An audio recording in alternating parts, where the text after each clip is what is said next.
Hello fellow artists, this is Adam and I hope that you are doing good. Today we're talking about which MacBook is right for you if you are a 2D artist or a 3D artist. So we have the MacBook Neo, the MacBook Air, and then the MacBook Pro. We will not be talking about the iMac and then the Mac Mini and the Mac Studio and the Mac Pro because these are stationary. As an artist, it's better for you to get something that is not stationary, something that can move with you, because we are always on the run, whether we have schools, whether we want inspiration from outside, or whether we are attending Lightbox or Anime Expo or SakuraCon. So with all that in mind, it's better actually to have a laptop with you so it can be portable and you can take it with you anywhere that you go. Also, sometimes it's just good to have it just to show your work to others as well, because maybe Instagram is not it. With that context in mind, let's start with the MacBook Neo. So the MacBook Neo starts at $599 if you are not a student. So if you are a student, it will actually start at $499, aka it will start only at $500 instead of $600. And let's get this out of the way. If you want to get the student pricing, all what you gotta do if you were in the United States, you scroll to the very bottom of Apple website and here you go, shop for college. As far as we are concerned, in the meantime, there is no verification. You just click on it, it shows you the student pricing, then you can go ahead and order the machine that you want. So aside from these beautiful four colors, we are working with the Apple A18 Pro chip, which was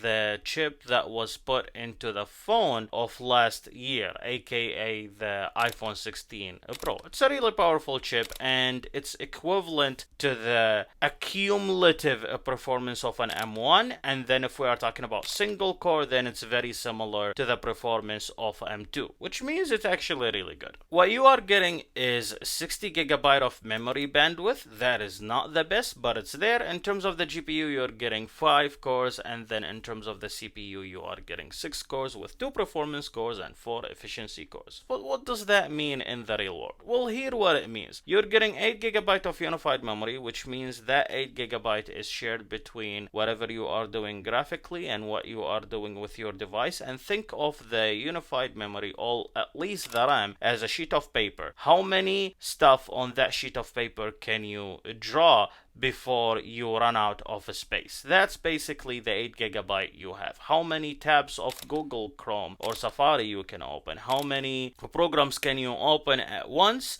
before it fills up? And if you are watching this video, probably you need more than 8 gigabyte of RAM. However, there is one group of people that I think the 8 gigabyte of RAM and also the A18 Pro chip is perfect for, and that is 2D artists if they are not doing anything that is animation related. My recommendation for them would be is to get the 512 gigabyte version, and basically that would run you $700 or $600 if you are on a student discount. And I just showed you how to get the student discount, so go ahead and do it and get that for the price of $700, and then you get 512 gigabyte SSD, and then between that and using that actual storage as a swap memory. And a swap memory, the way it works, if your 8 gigabyte, like that sheet of paper, is filled to the fullest, you can extend it by adding an extra sheet of paper next to it. However, that sheet of paper needs to be pulled from your storage. So basically, if your storage in your device is full, then there is no other way your device is going to be frozen, just like you are seeing right now. But if you do have some storage left, let's say there is like 100 gigabyte left of storage, then the device can depend on that and jump into swap memories. That's why I recommend getting the higher storage, so you can have some storage for the swap memory. And if you are working with Photoshop or Clip Studio Paint, and especially if you are working with a Clip Studio Paint, you do not need a lot of resources to run that. So with that, you can actually do your stills and then you can draw your characters and such without any issues, and you will be good to go. And you have the Pro version of a Clip Studio Paint, where even if you are doing animations and you are only doing like 20 frames of animations at a time, this will be more than good enough for you. Photoshop will definitely struggle, but if we are talking about Clip Studio Paint, it will not struggle. And you can definitely with Final Cut Pro or Adobe Premiere, especially Final Cut Pro because it's super optimized for Mac, you can actually get some video editing there. So if you drew those 25 frames of animation, you can bring them into Final Cut Pro and then you can edit them and make make them look nice. Now, we're talking about the MacBook Air. And with the MacBook Air, I might be a little bit biased because it's definitely my favorite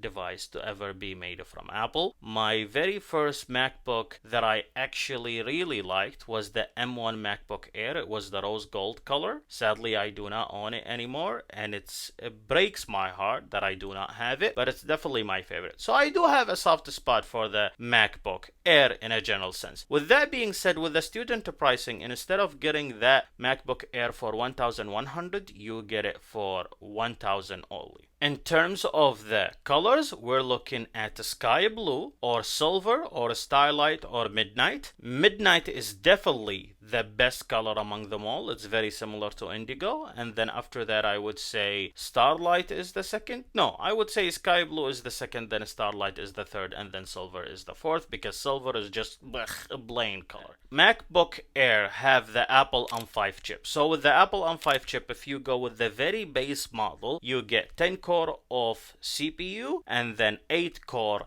GPU with hardware accelerated ray tracing, which will really be handy when you are working with a Blender, and we will talk about that in a second. In terms of what do I recommend the MacBook Air for, the MacBook Air is good for your 2D artist if they are doing animation or if they are doing a still. So we talked about the Neo. If you really are serious about 2D and you want to make like animations and you have the highest tier of a Clippy Studio Paint or Photoshop or even Adobe Animate, the M5 MacBook Air is perfect for that. Whether you are just drawing or making 2D animations, this is excellent, and this is the machine that I recommend you go with. With that in mind, since we are talking about graphic intensive tasks, using M5 MacBook Air for 3D rendering, or creating scenery, building characters, doing topology, whatever that might be, or even doing animations, the Apple M5 chip will be perfect for that. Your only limitation would be that your render times will be slow because that machine does not have a fan, so your render times for 3 typically they are more graphically intensive, so that will take longer time and it will be more taxing on your device. However, if you can wait a little bit, then you will have no issues, and I do recommend getting a fan to put it under the MacBook Air when you are rendering, and usually when you are rendering that means you are at home. So if that's what you are doing, I do have a fan that I own personally. I do have a link for you in the description for you to check it out and go ahead and purchase it, and that would definitely help me and help this channel as well. In terms of the configuration for people who are doing a 3D modeling or 3D animations with the MacBook Air, I would definitely go with the 24 gigabytes, and if you can splurge and go all the way up to the 32 gigabytes, you will be good to go. In terms of the storage options this year are much better than last year. So we have 512 as a starting point, which is really good, and you can go to 1 terabyte or 2 terabyte or 4 terabyte if needs be. I think 512 is a good amount of storage to have, and 1 terabyte is excellent if you can splurge that much and then go for the extra storage. I would recommend going with the 10 core CPU and then the 10 core GPU. Just keep in mind, if you are rendering, it's gonna take a very long time for you to render something. Now when I say a very long time, I do not mean days, but it's gonna be longer than usual, so just keep that in mind and be mindful of it. But I don't think that is something that should prevent you from actually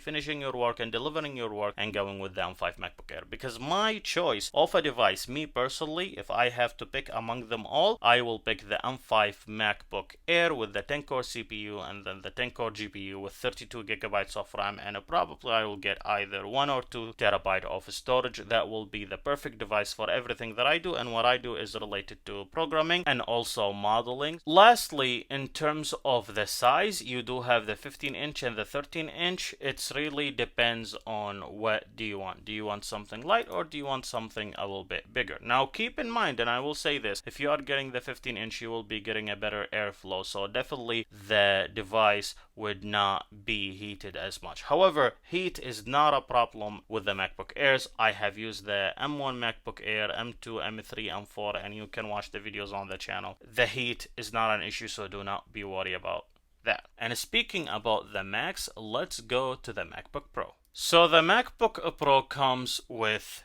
three variants. Comes with the M5, the M5 Pro, and then the M5 Max. The M5, which is the basic model, only comes in the 14-inch, and honestly I do not recommend going with the Pro with the M5. I would say if you want the M5, just go with the MacBook Air, and you can get the 15-inch MacBook Air with the M5. That would still be cheaper than the Pro, and you will get the same performance. So with that in mind, we're gonna jump into the M5 Pro, and the M5 Pro is available with the MacBook 14-inch and then the 16-inch. In terms of the colors, we have only two colors. We have the silver and then we have the space black. I recommend the space black any day of the week. And for the MacBook Pro M5 Pro, my recommendation is that you go with the 15-core CPU and then the 16-core GPU. So do not upgrade to the 18-core CPU and the 20-core GPU, even though you are getting more cores. Now you might say, well, that actually contrary to what you said about the M5 when you were talking about the MacBook Air, because with the MacBook Air you recommended we do that jump. Why you are not recommending that we do that with the M5 Pro, even though the jump is higher? I do not recommend that because of the bandwidth. The bandwidth here on both variants of the M5 is still a 307. It does not get better. So I think a 307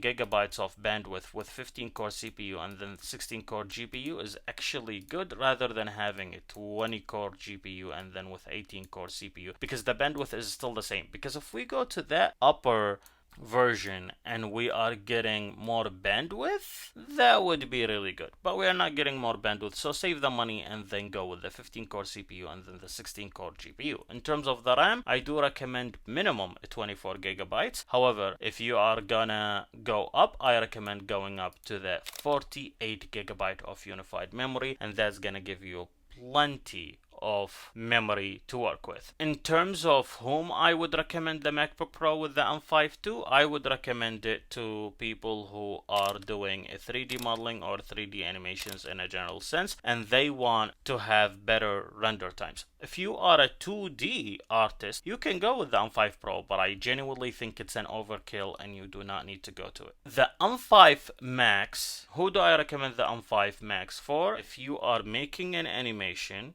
on a MacBook Pro and you want that animation to be exported as soon as possible so you can start working on the second project, get the M5 Max. Because with the M5 Max, I'm sure you have seen a lot of those 3D artists that make animations and publish them on YouTube. They need something like the M5 Max so they can finish that project, render it as quickly as possible, and then publish it and then get to the next project, because they need to publish videos on a continuous basis. That's what the M5 Max is for. And usually it's for people who own studios as well, or a small indie studio, and they need a powerful machine to get that indie movie going. And if you are one of those people and you are looking for people to hire, check the comments below and then see the Instagram for other people and maybe hire one or two of them. My recommendations for people who are getting the MacBook Pro with the M5 is to actually do the jump from the base 18-core CPU and the 32-core GPU, to do the jump to the 18-core CPU, which is still the same. The CPU is not gonna change here in terms of the count. However, your GPU will jump to 40. If you have not catched the rhythm thus far, the reason I am recommending that you do that jump is because your memory bandwidth here with the base model is 460 gigabyte.